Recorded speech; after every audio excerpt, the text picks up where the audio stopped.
Baik, bismillahirrahmanirrahim. Assalamualaikum warahmatullahi wabarakatuh. Kepada yang terhormat, Dr. Intan Renata Silitonga, SPOGK MKes, selaku dosen pengampu mata kuliah ilmu penyakit dalam, dan kepada teman-teman kelas B, Sarjana Kebidanan tingkat 2, Institut Kesehatan Raja Wali yang kami hormati. Pada kali ini, kami akan memaparkan materi presentasi dengan judul Sistem Kardiovaskular pada Kehamilan. Sebelumnya izin memperkenalkan diri, kami dari kelompok 3 yang beranggotakan Dinda Amalia Rahman, Amelia Sutrisna Putri, Al-Ain Rasaka Cilhani, Putri Amalia Syadiah, Neng Yulianti Husni Purnama Sri Wulandari, Nandini Khairunisa, dan Septia Nurhamatus Sadiah.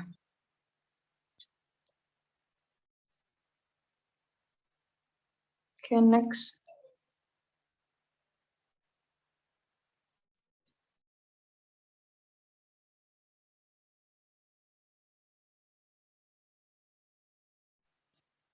Baik, di sini kami akan beberapa topik. Yang pertama ada pengertian sistem kardiovaskular, kemudian ada komponen sistem kardiovaskular, perubahan sistem kardiovaskular pada ibu hamil, gejala dan tanda penyakit apa saja yang terjadi, dan klasifikasi klinis, serta patologi kardiovaskular dalam kehamilan.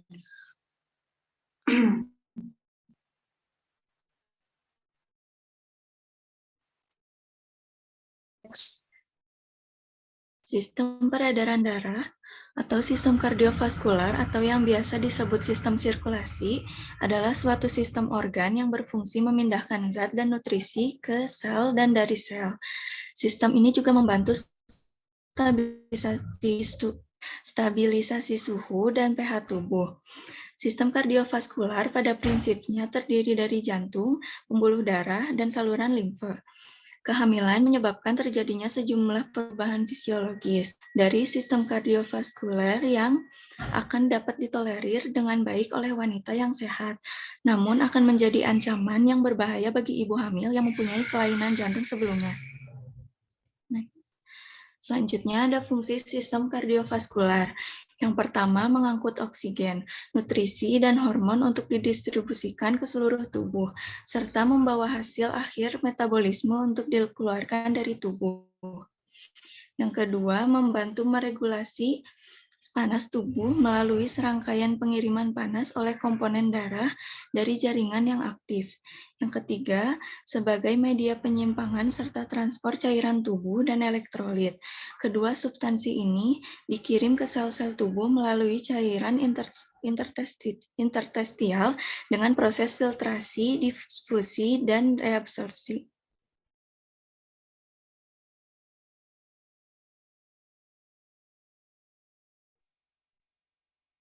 Selanjutnya, ada komponen sistem kardiovaskular. Sistem kardiovaskular merupakan suatu sistem transport tertutup yang terdiri atas jantung sebagai organ pemompa darah. Yang kedua ada komponen darah sebagai pembawa materi oksigen dan nutrisi pembuluh darah.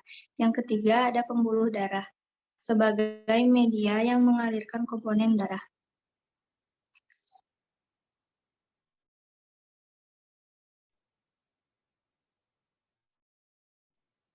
Selanjutnya ada perubahan sistem kardiovaskular pada kehamilan.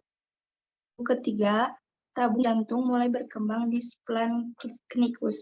Pada janin proses peredaran darah melalui plasenta. Pada minggu keempat, jantung mulai berdetak dan memiliki satu bilik. Darah telah dipompa ke seluruh tubuh embrio. Pada minggu ke-6 konsepsi, 80-85 kali per menit. Proses pembentukan jantung menjadi 2 bilik dan 2 serambi sudah dimulai. Pada minggu ke-8 konsepsi, jantung sudah mendekati bentuk akhir. Lalu pada minggu ke-15, sistem peredaran darah makin sempurna. Jantung sudah bisa memompa 25-27 liter darah per hari ke seluruh tubuh janin.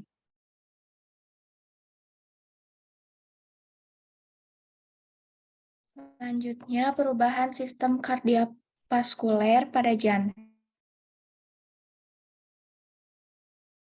Terangkatnya diafragma diiringi oleh pembesaran abdomen, maka posisi hidung juga berpindah sedikit tergeser ke arah kiri dan atas sedikit memutar mengelilingi sumbu panjangnya. Akibatnya, posisi apeks tidak pada sewajarnya, tetapi sedikit bergeser ke lateral. Beberapa adaptasi yang terjadi akibat peningkatan volume plasma hamil menyebabkan adaptasi morfologi dan fungsional yang reversibel. Tidak diragukan lagi kemampuan pada jantung merupakan respon terhadap rangsangan misalnya hipertensi. Menurut Duvekot, DKK tahun 1993 dan Mebi DKK 1994 menyebutkan tekanan arteri rata dan resistensi vaskular menurun selama kehamilan normal. Sementara peningkatan pada volume darah dan laju metabolik basal menyebabkan curah jantung saat istirahat dalam posisi lateral meningkat secara bermakna di awal kehamilan dan tetap meninggi selama sisa kehamilan, menurut Irianti et al. 2015. Kemudian perubahan sistem kardiovaskuler pada peredaran darah.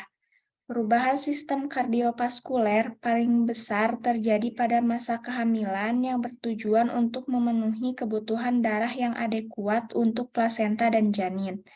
Pada kehamilan trimester ketiga, denyut jantung, volume sekuncup atau volume, dan curah jantung atau cardiac output meningkat. Volume plasma darah juga meningkat, namun terjadi penurunan resistensi pembuluh darah perifer.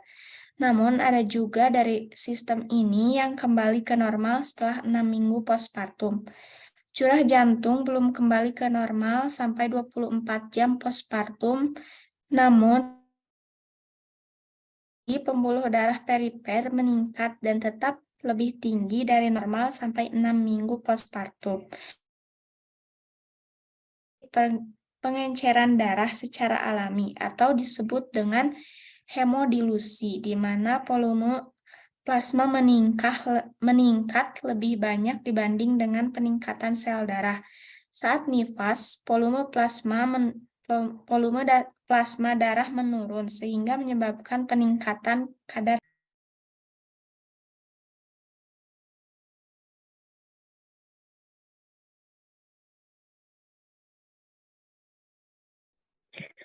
Baik, selanjutnya ada perubahan sistem kardiovaskuler pada pembuluh darah.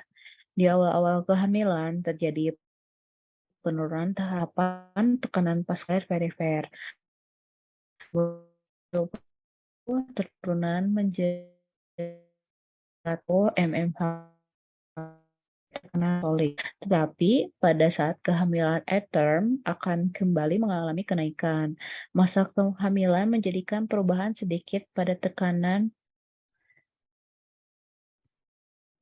diastolik, tetapi akan mengalami penyesuaian di pertengahan masa kehamilan.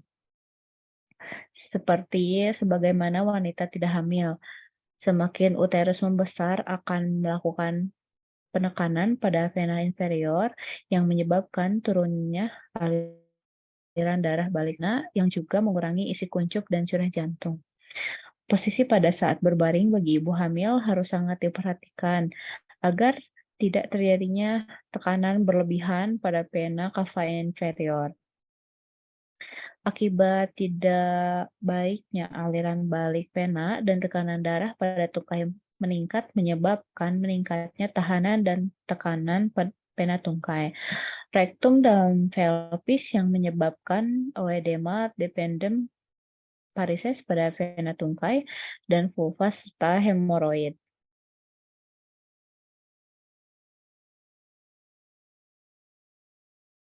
Lalu di sini ada perubahan sistem kardiovaskular di setiap trimester kehamilan. Pada trimester 1, sirkulasi darah pada masa kehamilan yaitu pembuluh darah, plasenta, dan uterus akan membesar. Pada usia 5 minggu, curah jantung mengalami peningkatan. Preload atau derajat peregangan serabut miokardium segera sebelum kontraksi mengalami peningkatan. Untuk hipertrofi disebabkan oleh peningkatan volume darah dan curah jantung karena diafragma terdorong ke atas. Volume darah meningkat sekitar 1.500 cc. Peningkatan ini terjadi sekitar minggu ke-10 sampai ke-12. Sel darah merah meningkat 18% tanpa penambahan suplemen zat besi. Penurunan hematokrit selama kehamilan normal. Pada akhir trimester pertama, sebagian bumil atau ibu hamil mengalami hidung tersumbat atau berdarah, ataupun bisa sampai mimisan. Aliran darah ginjal meningkat sebanyak 70-80% pada akhir trimester 1. Perubahan sistem kardiovaskular pada trimester 2 kehamilan yaitu yang pertama, terjadinya proses hemodilusa sejak usia kehamilan 10 minggu. Volume plasma akan meningkat sekitar 30% lebih banyak dari volume sel darah merah. Karena itu, terjadi keadaan hemodilusi dengan penurunan kadar hemoglobin hingga mencapai sekitar 80% dari nilai normalnya. Keadaan ini disebut sebagai anemia fisiologis kehamilan. Yang kedua, hemoglobin turun berhubungan dengan defisiensi zat besi. Yang ketiga, peningkatan curah jantung pada kehamilan 16 minggu. Cardiac output meningkat karena adanya peningkatan volume darah antara minggu ke-14 dan ke-20. Sehingga denyut jantung perlahan mencapai 10 sampai dengan 15 kali per menit, kemudian menetap sampai aterem. Yang keempat, ukuran jantung juga akan meningkat sampai 13%. Next. Selanjutnya, pada trimester 3, kehamilan juga mengalami perubahan pada sistem kardiovaskular, diantaranya yang pertama adanya penekanan aorta akibat pembesaran uterus yang akan mengurangi aliran darah uteroplasenta ke ginjal. Pada posisi yang terlentang, akan membuat fungsi ginjal menurun jika dibandingkan dengan posisi miring. Yang kedua, hemodilusi akan mengalami puncaknya, yaitu terdapat sedikit peningkatan tekanan darah sampai umur kehamilan 30 minggu. Yang ketiga, adanya peningkatan volume darah pada akhir tekanan diastolik pada awal trimester 3. Yang keempat, adanya peningkatan jumlah sel darah putih, granulosit, dan limfosit CD8T, dan secara bersamaan terjadilah penurunan limfosit dan monosit CD4T.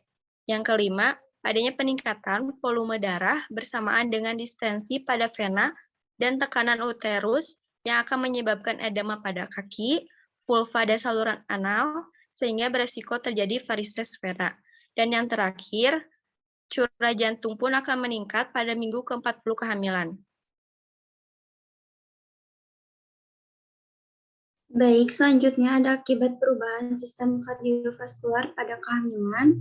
Di sini ada kebutuhan suplai Fe pada ibu hamil meningkat sekitar 500 mg per hari. Ini dikarenakan pada tubuh ibu hamil terdapat volume darah yang akan meningkat sebesar 30-50% dari volume sebelum hamil. Komponen darah yang bertambah adalah plasma darah, sehingga sel darah merah akan tampak menurun. Hal ini menyebabkan kenapa ibu hamil cenderung mengalami anemia. Ibu hamil sering lebih cepat mengalami rasa kelelahan dan bekerja. Hal ini dikarenakan kehamilan itu sendiri telah meningkatkan beban jantung, sehingga kapasitas ibu hamil terdapat aktivitas menjadi terbatas. Perubahan-perubahan itu merupakan fisiologis. Selanjutnya, ketiga ada bengkak pada tungkai bawah, namun hati-hati bila berlebihan, karena ini merupakan salah satu gejala preeklamsi. Selanjutnya, terjadinya anemia fisiologis, dan yang terakhir ada 10% wanita hamil ini mengalami hipotensi dan diaforetik bila berada dalam posisi terlentang. Next. Selanjutnya ada adaptasi sistem kardiovaskular dalam kehamilan. Adaptasi kardiovaskular melindungi fungsi fisiologis normal wanita, memenuhi kebutuhan metabolik tubuh saat hamil, dan menyediakan kebutuhan untuk perkembangan dan pertumbuhan janin yang meliputi Satu, ada hemodilusi, yaitu volume darah meningkat lebih banyak daripada volume sel darah karena itu terjadi dalam keadaan hemodilusi. Yang kedua, tekanan darah. Peningkatan curah jantung terjadi akibat peningkatan volume darah. Jantung harus memiliki kekuatan yang lebih besar, khususnya saat menjelang aterm. Yang ketiga, ada koagulabilitas. Koagulabilitas ini mengalami peningkatan selama kehamilan. Hal ini dapat berakibat menjadinya trombosis vena. Next. Ada gejala dan tanda penyakit jantung pada keasikan atau mengarah pada asung di antaranya.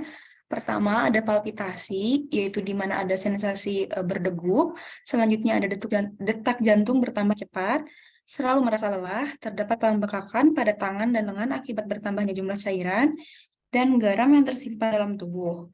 Sering buang air kecil pada malam hari, sesak napas pada waktu bekerja, peningkatan frekuensi pernapasan, sesak napas pada posisi setengah duduk, dan edema tungkai, terutama pada pertengahan trimester 3 kehamilan.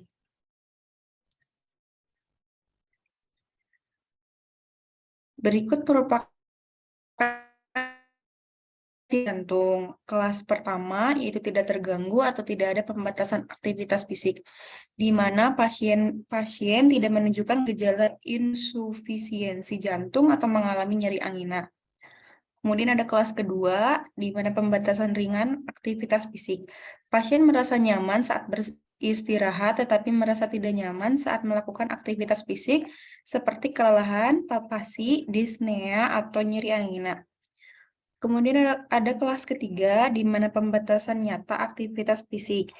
Pasien dalam kelas ini merasa nyaman saat beristirahat, namun aktivitas fisik yang lebih ringan daripada biasanya dapat menyebabkan kelelahan, berdebar-debar, dyspnea, atau nyeri angina.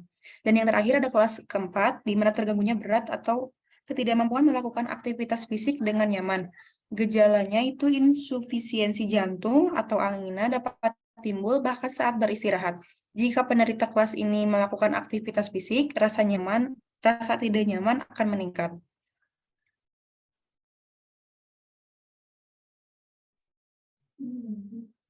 Selanjutnya, patologi penyakit jantung pada kehamilan. Anamnesis penyakit jantung pada kehamilan. Anamnesis ini dilakukan dengan mengkaji riwayat kesehatan pasien dengan indikator klinis seperti dyspnea atau ortopnea progresif, batuk pada malam hari, hemoptysis, sinkop, dan nyeri dada. Pendiagnosisan penyakit jantung pada kehamilan ini dilakukan dengan cara mendeteksi dan mengamati beberapa kriteria gejala penyakit jantung.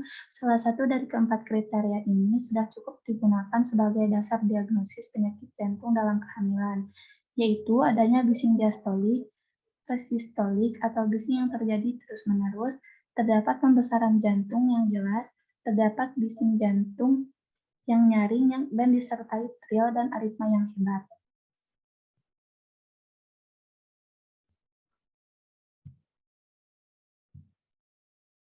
Selanjutnya, pemeriksaan penyakit jantung pada kehamilan. Pemeriksaan elektrokardiografi dapat digunakan untuk mendeteksi adanya gangguan seperti irama dan sistem konduksi jantung.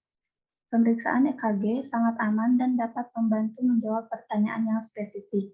Selanjutnya, ekokardiografi dapat digunakan untuk melihat struktur dan fungsi pembuluh darah, serta merekam denyut jantung. Selanjutnya, USG berfungsi memantau kesejahteraan janin dalam kandungan, sedangkan elektrolit serum dapat digunakan untuk menilai kalium sebagai petunjuk terapi cairan elektrolit. Selanjutnya, terakhir, pemeriksaan transesofageal.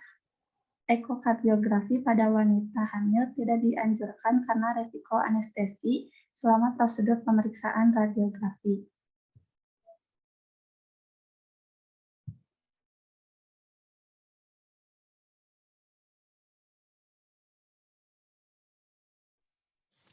Selanjutnya, D. Faktor resiko.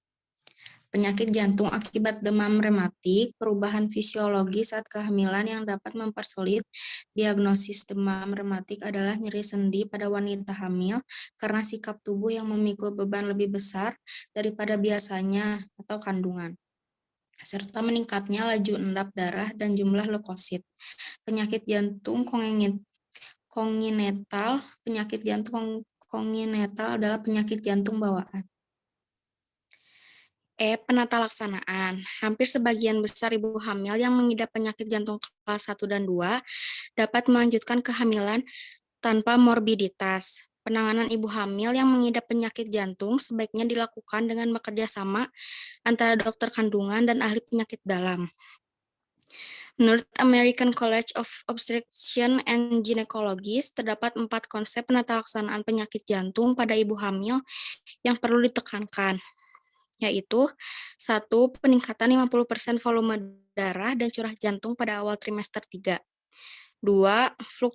Fluktuasi lebih lanjut volume darah dan curah jantung pada masa peripartum.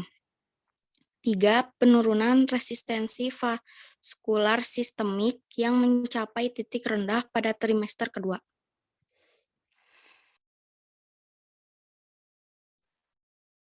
Baik, berikut referensi yang kami gunakan dalam pemaparan materi kali ini. Terima kasih atas perhatiannya. Mohon maaf apabila terdapat kesalahan. Wabillahi taufiq wal hidayah. Wassalamualaikum warahmatullahi wabarakatuh.